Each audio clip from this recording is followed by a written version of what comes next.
Oke, Shalom, selamat malam semuanya. Selamat malam. Shalom. Oke, terima kasih. Puji Tuhan ya, kita masih diberi kesempatan untuk mengikuti Minggu Sembahyang hari yang ketiga ini, Minggu Sembahyang Pemuda. Kita masih bareng sama-sama keluarga dan anak-anak. Dan kesempatan kali ini, saya mendapatkan bagian hari yang ketiga yang berjudul Perang Bintang yang sebenarnya. Tapi kita akan tunduk kepala sebentar, kita akan berdoa.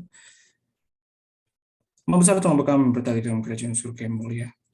Terima kasih atas tuntunan dan berkat Tuhan, sehingga kami dapat berkumpul kembali untuk mengikuti ibadah Minggu Sembahyang Pemuda kami pada hari yang ketiga saat ini. Pimpin dan berkati kami sepanjang perbuatan ini, khususnya saat kami akan mendengarkan firman Tuhan. Ampun dosa kami Tuhan dan Tuhan Yesus kami berdoa. Amin. Oke, izinkan saya untuk share screen.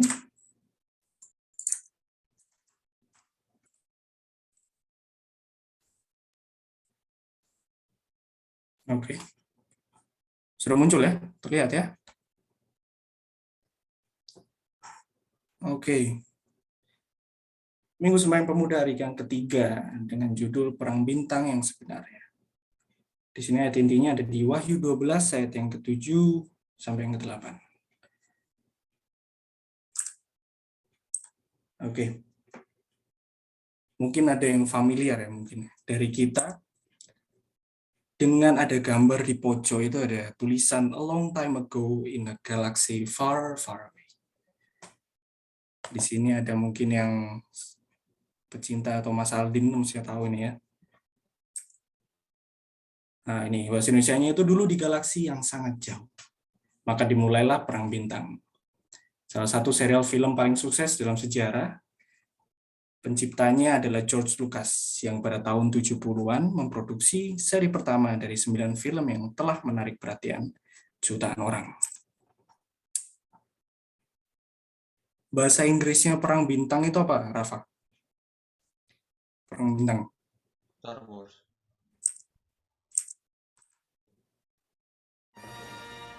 Nah, jadi ya kita sangat familiar mungkin ya dari anak-anak muda mungkin dengan opening ini. Nah, sudah. Opening itu adalah opening dari film Star Wars. Makanya saya tadi tanya mungkin dari teman-teman, anak-anak muda ini ada yang Star Warriors, pasti tahu. Nah, ini saya akan jelaskan sedikit singkatnya atau diringkas dari plot atau alur dari Perang Bintang atau Star Wars ini ya. Di galaksi yang jauh, konfrontasi yang panjang dan berdarah terjadi antara Jedi yang mengadvokasi ketertiban dan keadilan di Republik Galaktik dengan Luke Skywalker menjadi yang paling terkenal dari semuanya. Dan Sith, sekte makhluk yang menggunakan kekuatan sisi gelap dalam upaya mereka untuk merebut dominasi galaksi. Dipimpin oleh Darth Vader, seorang satria muda cerdas yang mengubah karirnya sebagai penjaga keadilan dan kebenaran untuk membangun kerajaan galaksi yang kejam. Dari markas besarnya di Death Star, Darth Vader berencana untuk menghancurkan segala sesuatu yang baik di alam semesta. Tetapi kekuatan jinak berhasil menghancurkan rencana mereka. Kemudian perdamaian kembali sekali lagi ke alam semesta sebagai kemenangan kebaikan atas kejahatan. Biasanya film-film itu selalu seperti itu ya. Nggak ada yang film-film yang jahat yang menang tuh jarang.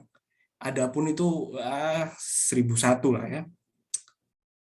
Jutaan orang telah terpesona oleh cerita ini, meskipun naskah film spektakuler ini, kita tahu semua bahwa Star Wars ini pasti bukan film asli ya, bukan film real. Tetapi ini hanya imajinasi dari yang pencipta tadi yang membuat, yaitu adalah George Lucas. Sekarang bagaimana jika kalau saya kasih tahu bahwa ada loh Perang Bintang yang sebenarnya itu? Apa Anda percaya? 5 tahun sebelum George Lucas menciptakan Perang Bintang, Yohanes murid terkasih dan penulis Wahyu telah menulis tentang Perang Bintang yang sebenarnya. Dalam perang ini nasib setiap orang dipertaruhkan.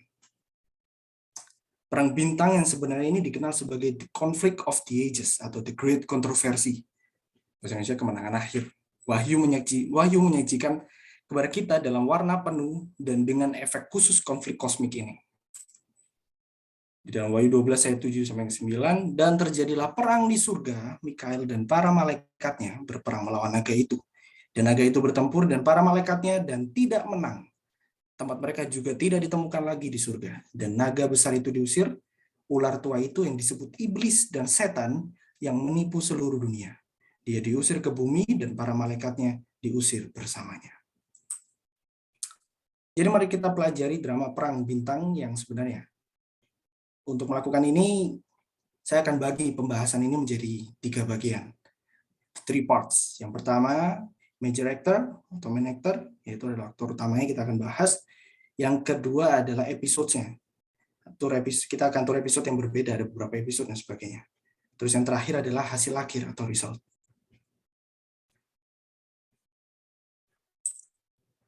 Pertama, mari kita pelajari siapa saja aktor utama dalam perang bintang ini atau Star Wars ini. The real Star Wars ini. Pemeran utama dalam perang bintang ini adalah Michael bahasa Inggrisnya, and the Dragon. Dan siapa mereka? Peran apa yang mereka mainkan? Mari kita mulai dengan mengidentifikasi Michael. Di sini Michael the Archangel atau Michael sang malaikat agung ya bahasa Indonesia. Nah, di sini karakter ini atau nama ini muncul sekitar 5 kali dalam Alkitab. Nah, di dalam Daniel pasal 10 ayat 12 sampai 13, Daniel 10 ayat 21, Daniel 12 ayat 1, Yudas 1 ayat 9, Wahyu 12 ayat yang ke-9. Nah, ini mungkin anak-anak muda ini boleh bantu saya untuk baca beberapa ayat yang ada di layar. Ini mungkin satu orang untuk membacakan Daniel 10 ayat yang 12 sampai 13 dan juga ayat yang ke-21. Jadi langsung 2 ayat, 12 13 dan juga ayat yang ke-21. Silakan, siapa?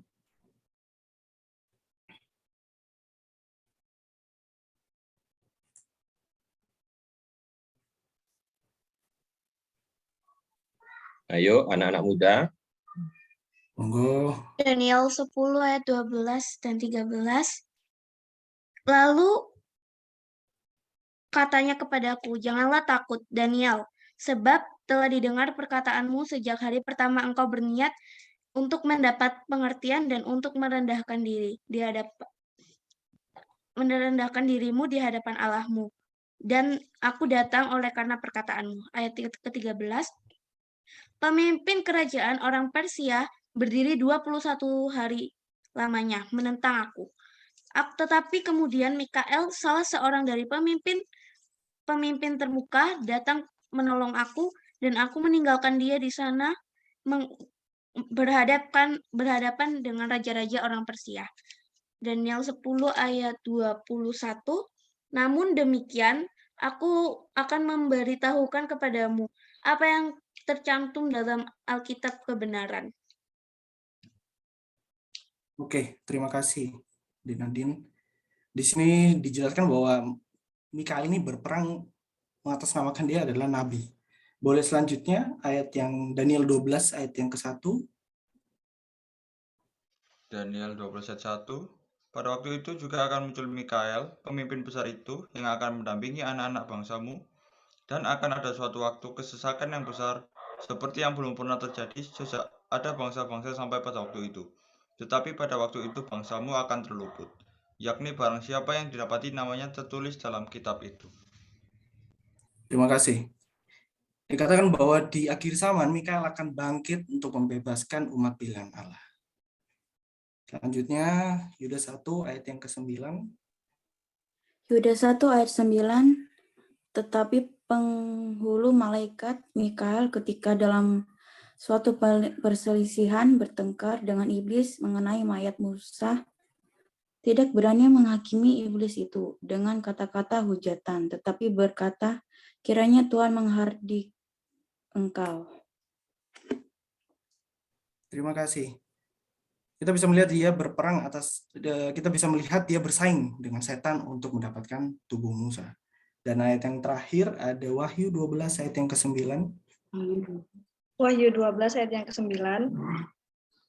Dan naga besar itu, si ular tua yang disebut iblis atau setan, yang menyesatkan seluruh dunia, dilemparkan ke bawah, ia dilemparkan ke bumi bersama-sama dengan malaikat-malaikatnya. Oke, terima kasih, Kak Vio.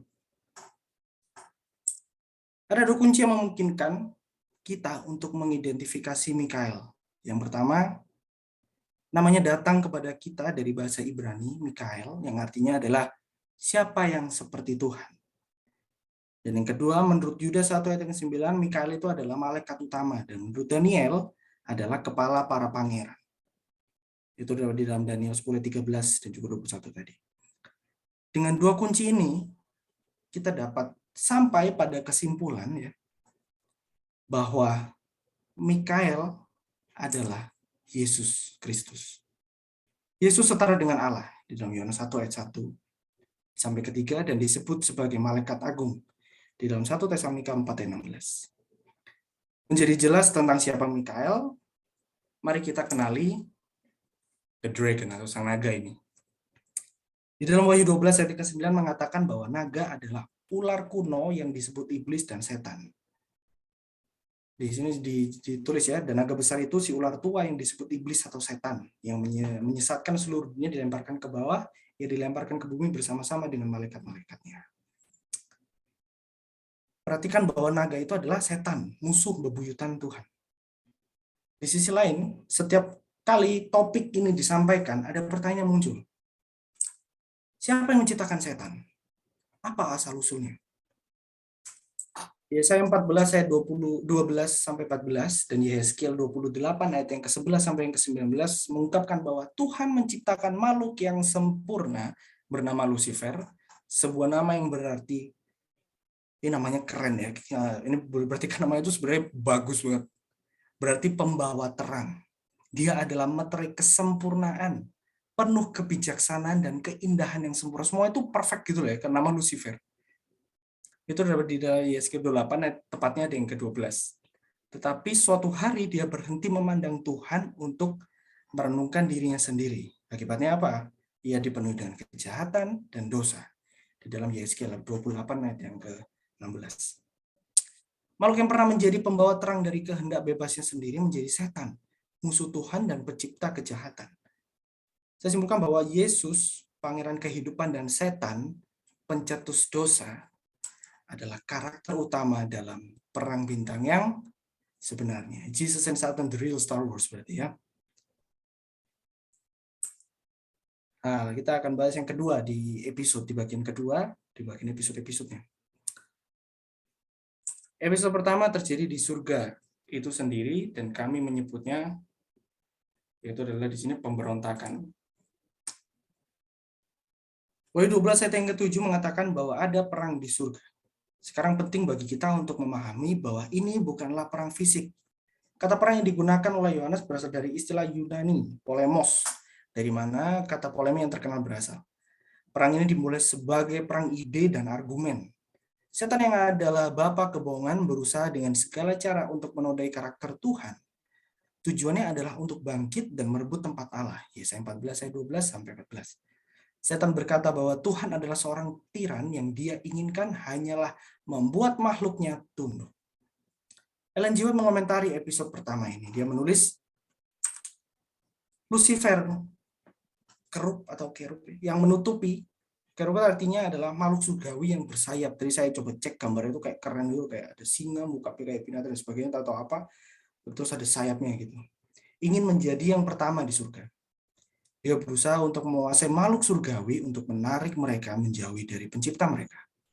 Dan untuk memenangkan penghormatan mereka kepada dirinya sendiri, karena itu ia salah menggambarkan Tuhan, menghubungkannya dengan keinginan untuk meninggikan diri. Dengan sifat-sifat jahatnya sendiri, ia berusaha menginvestasikan sang pencipta yang pengasih. Jadi dia menipu para malaikat. Dalam episode pertama ini, setan dikalahkan dan diusir dari surga, bersama sepertiga malaikat yang memilih untuk mengikutinya. Dan tentu saja Mikael mendapatkan kemenangan. Nah, di episode kedua ini adalah penyerbuan. Apa yang terjadi setelah pengusiran setan?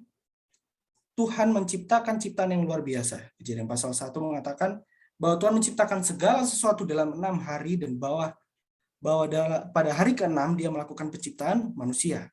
Maka Allah menciptakan manusia itu menurut gambarnya, menurut gambar Allah diciptakannya dia. Laki-laki dan perempuan menciptakan dia mereka. Kejadian 1 ayat yang ke-27. Tuh, Tuhan menempatkan orang tua pertama kita di surga yang dikenal sebagai Eden dan memberi mereka perintah yang mengatakan, lalu Tuhan Allah memberi perintah ini kepada manusia, dari setiap pohon di taman ini kamu boleh makan dengan bebas, tapi dari pohon pengetahuan tentang yang baik dan yang jahat tidak boleh kamu makan, karena pada hari kamu makannya kamu pasti akan mati. Kejadian 2 ayat yang ke-16 sampai 17. Nah, di saat itulah setan menyerbu harmoni Eden. Dalam Kejadian 3 ayat yang 1 sampai yang ke-5 dikatakan, sekarang ular itu lebih licik daripada binatang apapun di padang yang telah dibuat oleh Tuhan Allah.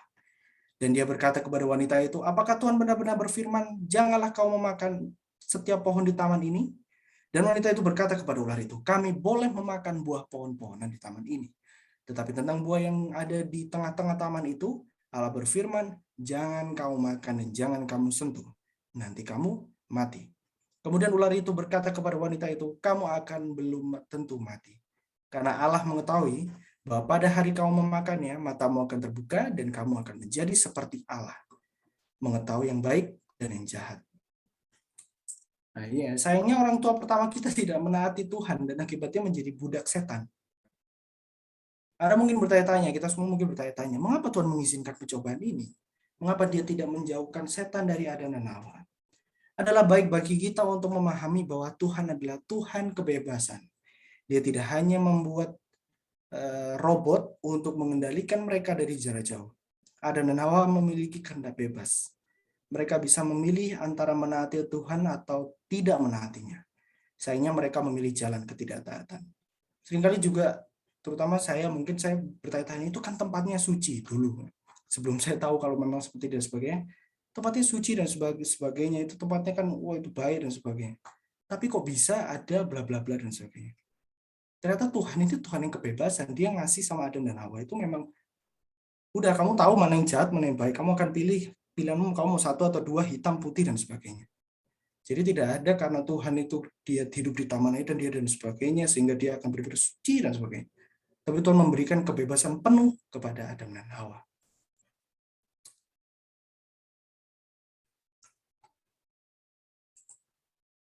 Nah, di bagian selanjutnya di episode ketiga dari Perang Bintang yang sebenarnya adalah penaklukan. Setan mengira dia telah menghancurkan tujuan Allah. Namun sebelum dunia dijadikan, sebuah rencana penaklukan telah dirancang di dalam Wahyu 13 ayat yang ke-8.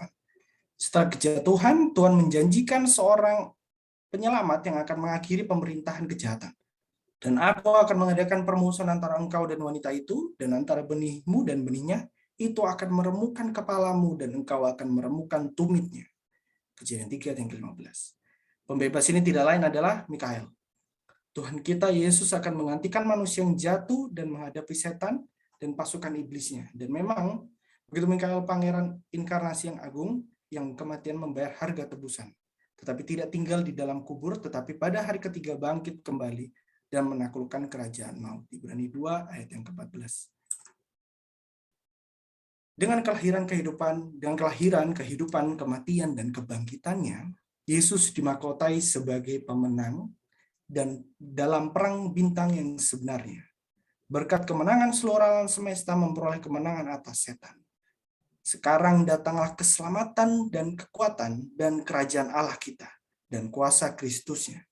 Karena penuduh saudara-saudara kita telah dijatuhkan, yang menuduh mereka di hadapan kita Tuhan siang dan malam.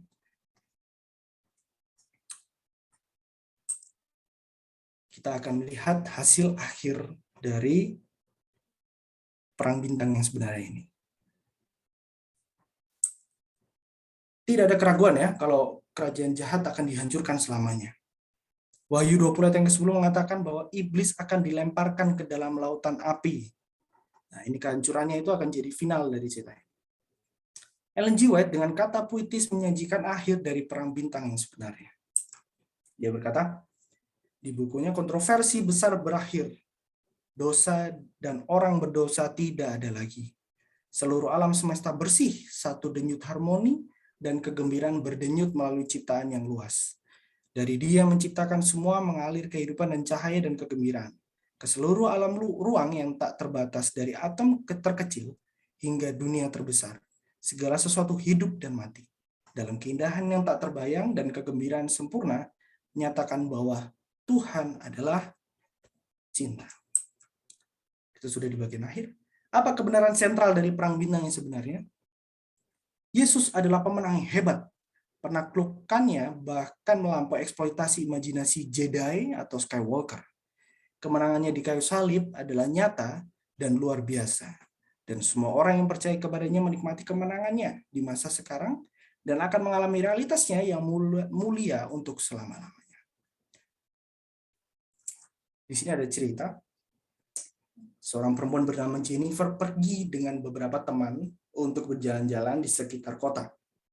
Sore itu semua bahagia. Teman-temannya tertawa saat salah satu dari mereka mengemudi dengan tenang di jalan bersih. Tiba-tiba dalam hitungan detik semuanya berubah. Seorang pengemudi keluar dari jalurnya dan menabrak kendaraan tempat Jennifer bepergian. Dampaknya sedemikian rupa sehingga semua orang mati, kecuali dia. Dia segera dibawa ke ruang gawat darurat. Para dokter memberinya sedikit waktu untuk hidup. Jadi orang tuanya memanggil pendeta dan bersama-sama mereka memohon keajaiban. Hanya keajaiban yang bisa menyelamatkan dari kematian dan itulah yang terjadi. Jennifer bisa keluar dari perawatan intensif. Pemulihan fisik dan emosionalnya membutuhkan waktu. Tetapi bertahun-tahun kemudian, sebagai saksi dia berkata, Yesus telah memberi saya kemenangan. Wanita muda yang terkasih, Yesus Kristus dapat memberi Anda kemenangan. Dalam perang bintang yang sebenarnya ini, Anda juga dapat mengatakan, kita lebih dari pemenang melalui Dia yang mencintai kita. Roma 8 ayat 37. Saya bawa dalam nama Tuhan Yesus.